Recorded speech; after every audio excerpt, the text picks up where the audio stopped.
నమస్తే, welcome to our channel. నేను మీ పద్మావతి. ఈ రోజు మనతో పాటు ప్రముఖ ఆధ్యాత్మికవేత్త మరియు ఆస్ట్రాలజర్ బ్రహ్మశ్రీ సుభాష్ శర్మ గారు ఉన్నారు. మరి ఆయనతో మాట్లాడి సింహరాశి వారికి ఉగాది నుంచి ఉగాది వరకు చూసుకుంటే గనక ఎటువంటి ఫలితాలు కనిపించబోతున్నాయని తెలుసుకునే ప్రయత్నం చేద్దాం. మరి మీరు కూడా వీటిని ఎక్కడ కూడా స్కిప్ చేయకుండా పూర్తిగా చూసేయండి.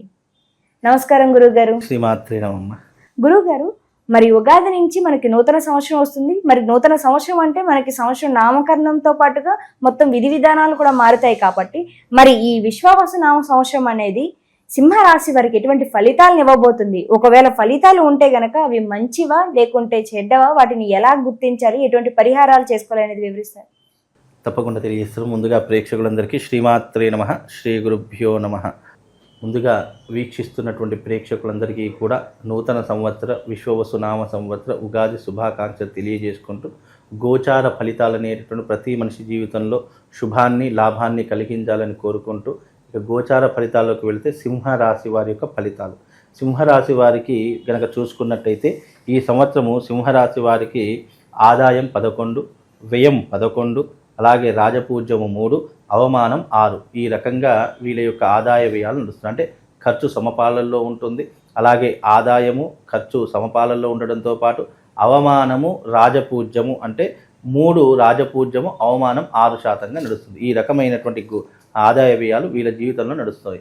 ఇక గోచార ఫలితాల్లోకి వస్తే సింహరాశి వారికి గురు సంచారం అనేటటువంటిది 11వ స్థానంలోను, శని సంచారం అనేటటువంటిది 8వ స్థానంలోను, అలాగే రాహు సంచారం అనేటటువంటిది 8వ స్థానంలోను, కేతు సంచారం 2వ స్థానంలో సంచరిస్తూ ఉంటుంది. అంటే ఈ సంవత్సరం గోచారము వీళ్లకు ఈ రకమైనటువంటి స్థానాలలో వాళ్ళ రాశి నుంచి కనుక లెక్క పెడితే కనుక 11వ స్థానంలో గురు సంచారం, 8వ స్థానంలో శని సంచారము, 8వ స్థానంలో రాహు సంచారము, అలాగే కేతు 2వ స్థానంలో సంచరిస్తున్నాడు. దీని యొక్క ప్రభావము మనిషి జీవితం మీద గోచారంలో ఎలా పడుతుందో ఒకసారి చూసుకుందాం. ముఖ్యంగా సింహరాశి వారికి 11వ స్థానంలో గురు సంచారం అని చెప్పడం జరిగింది. మరి 11వ స్థానంలో గురువు సంచరించడం వల్ల ఎలాంటి ప్రభావం ఉంటుంది అంటే అన్నింటి యందు లాభం చేకూరుతుంది. అంటే 11వ స్థానము చాలా లాభదాయకమైనటువంటి స్థానం, గురువు సంచరించడానికి అనుకూలమైనటువంటి స్థానం అని చెప్పుకోవచ్చు. అలాగే కీర్తి ప్రతిష్టలు సంపాదించుకోవడానికి చాలా అనువైనటువంటి సమయము. కీర్తి లాభాలు పెరిగేటటువంటి అవకాశం ఉంటుంది, ఆదాయం పెరిగేటటువంటి అవకాశం ఉంటుంది.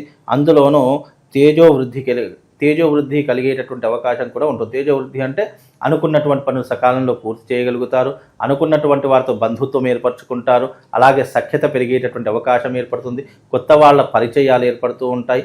అలాగే వీళ్ళు ఎక్కడ ఉంటే అక్కడ ఆనందంగా ఉండేటటువంటి అవకాశాలు ఎక్కువగా కనిపిస్తూ ఉన్నాయి. అలాగే వీళ్ళకేంటి అంటే ముఖ్యంగా విజయ ప్రాప్తి కూడా కలిగేటటువంటి అవకాశం, ఏ రంగంలోనైనా సరే విజయం చేకూరేటటువంటి అవకాశం ఏర్పడుతూ ఉంటుంది. 11వ స్థానం గురు సంచారం వల్ల పదవులు వచ్చేటటువంటి అవకాశము, అలాగే లాభం వచ్చేటటువంటి అవకాశము, సినిమా రంగంలో కానీ రాజకీయ రంగంలో కానీ మంచి మంచి అవకాశాలు పుంజుకునేటటువంటి అవకాశం కూడా తప్పకుండా ఈ యొక్క సింహరాశి వారికి ఏర్పడబోతుంది. అందులోనూ వీళ్ళకి ఏంటి అని అంటే కనుక ముఖ్యంగా ఏదైనా సరే కార్యానుకూలత సాధించాలంటే పట్టు ఉండాలి. పట్టు లేకపోతే గనక వీళ్ళు ఎన్ని ప్రయత్నాలు చేసినా విఫలమవుతుంది. అంటే ముఖ్యంగా గురుబలం బాగున్నప్పుడు మనం ఏం చెయ్యాలి అంటే గనక కష్టపడేటటువంటి తత్వాన్ని అలవాటు చేసుకోవాలి. ఈ లేజీతనాన్ని అలాగే ఈ బద్ధకాన్ని వదిలివేసేయాలి. ఎందుకు అనంటే గనక ముఖ్యంగా జీవితంలో 99 పొరపాట్లు మనం చేసి ఆ పొరపాట్లన్నీ కూడా భగవంతుడి మీద నెట్టేస్తాం. ముఖ్యంగా ఎప్పుడైనా గమనించండి, అయ్యో భగవంతుడు నా నుదుటి రాత ఇలా రాశావు, అయ్యో భగవంతుడు నాకు ఇలాంటి భర్తనిచ్చావు, అయ్యో భగవంతుడు నాకు ఇన్ని కష్టాలు ఇచ్చావు అని చెప్పి భగవంతుని నిందిస్తూ ఉంటాం.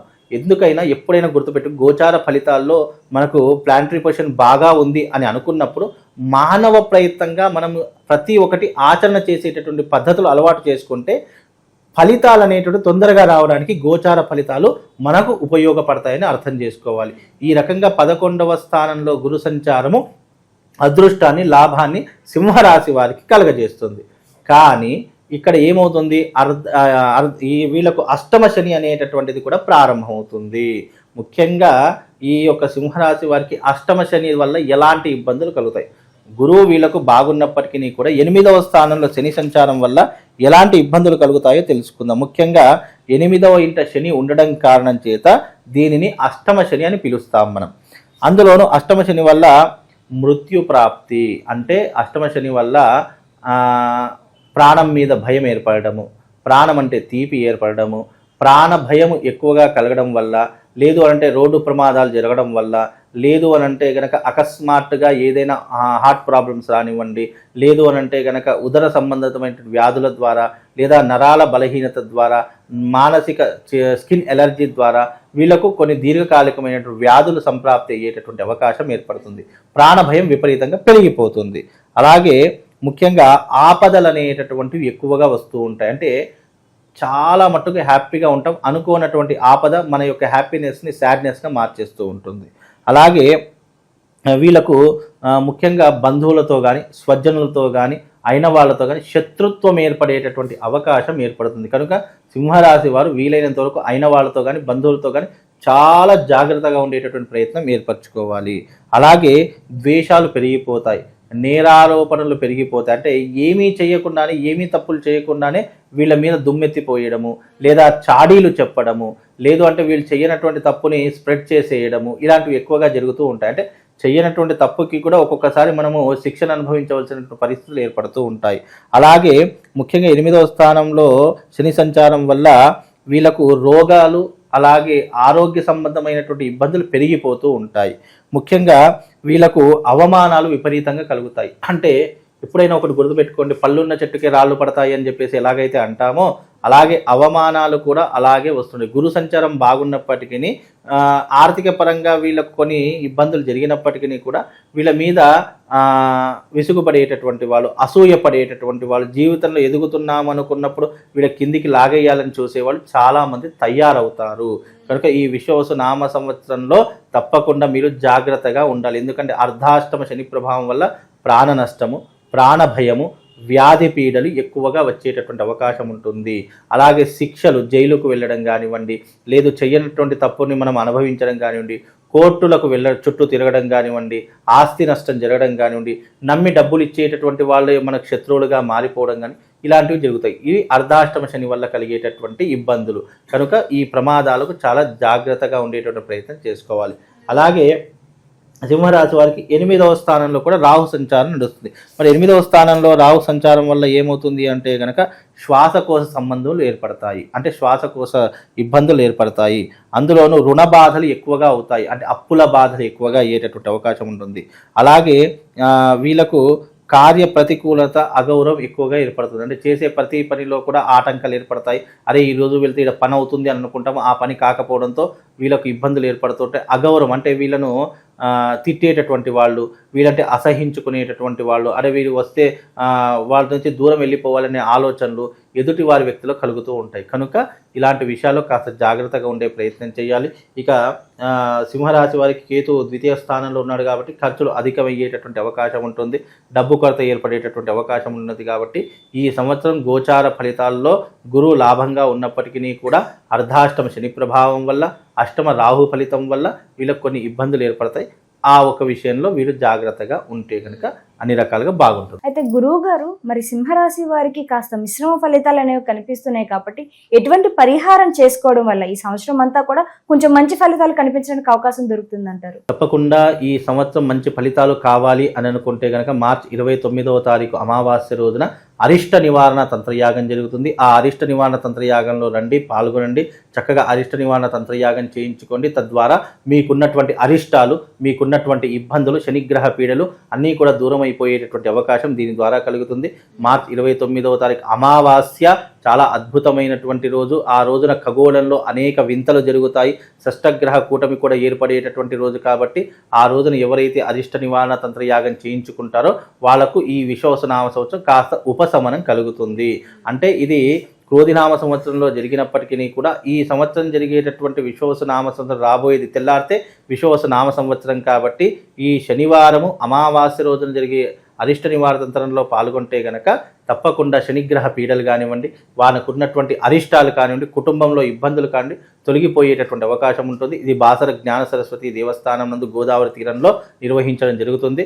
కాబట్టి తప్పకుండా రండి. ముందుగా రావాలంటే రిజిస్ట్రేషన్ చేసుకొని తప్పకుండా మీ పేరు నమోదు చేసుకొని వస్తే గనక తప్పకుండా వాళ్లకు ఈ సంవత్సరము కాస్త ఉపశమనంతో పాటు మంచి భవిష్యత్తు కూడా ఏర్పడేటటువంటి అవకాశం దీని ద్వారా కలుగుతుందమ్మా. ఇక ప్రతి ఒక్క రాశి వాళ్ళు, ఈ రాశి వాళ్ళు ఎవరైతే ఉన్నారో తప్పకుండా ఈ సంవత్సరము శిష్టగ్రహ కూటమి ప్రతి ఒక్క రాశుల మీద ప్రభావం చూపించేటటువంటి అవకాశం ఏర్పడుతుంది. కనుక ఈ సంవత్సరము గోదావరి క్షేత్రమునందు బాసర జ్ఞాన సరస్వతి దేవస్థానమునందు గంగా తీరమునందు అరిష్ట నివారణ తంత్రయాగం చేయిస్తున్నాము. 12 రాశుల ప్రతి ఒక్కరూ కూడా ఈ యొక్క యాగంలో పాల్గొనాలి. రాబోయేటటువంటి షష్టగ్రహ కూటమి కొన్ని గ్రహాలకు, అలాగే గ్రహాలలో జరిగేటటువంటి వింతలకు, అలాగే మార్పులకు, ప్లానెటరీ పొజిషన్లో జరిగేటటువంటి కొన్ని గ్రహ సంచారముల యొక్క మార్పు ప్రతి ఒక్క రాశి దాని మీద ప్రభావం చూయించేటటువంటి అవకాశం ఏర్పడుతుంది. కనుక ప్రతి ఒక్కరికి కూడా ఈ సంవత్సరం విశ్వసునామ సంవత్సరము ఆనందంగా ఉండాలనుకున్నా, అలాగే చేసే వృత్తి వ్యాపారాదుల్లో లాభం చేకూరాలనుకున్నా ఈ సంవత్సరం జరిగేటటువంటి ఈ యొక్క అరిష్ట నివారణ తంత్ర యాగంలో పాల్గొనండి. ఈ యాగము తేదీ 29వ తారీఖు రోజున ఉదయం 10 గంటలకు బాసర క్షేత్రం నందు, గోదావరి క్షేత్రం నందు ఈ యాగము సామూహికంగా నిర్వహిస్తున్నాము. అందరూ రండి, ఈ యాగంలో పాల్గొని ఈ విశ్వసునామ సంవత్సరంలో ఆనందంగా సుఖంగా ఉండేలా మీ జీవితాన్ని మలుచుకోండి. శ్రీమాత్రే నమః. శ్రీ గురుభ్యో నమః.